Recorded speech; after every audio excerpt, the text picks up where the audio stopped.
Hello everyone, in this video I'm going to walk you through how to add any currency pair to Watchlist on TradingView. First thing you do is open up your TradingView app, and next to add currency pair to this particular watchlist. We're on the watchlist page now.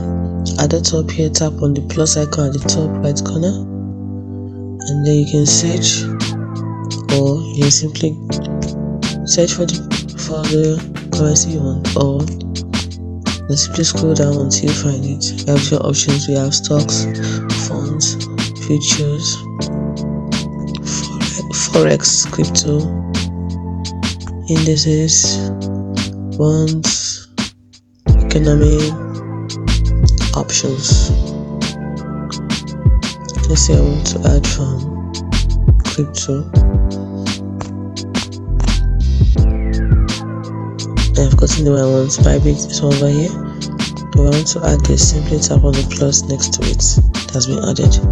I want to add from forex, same thing. Choose the one I want. Tap on the plus icon next to it, and that's it.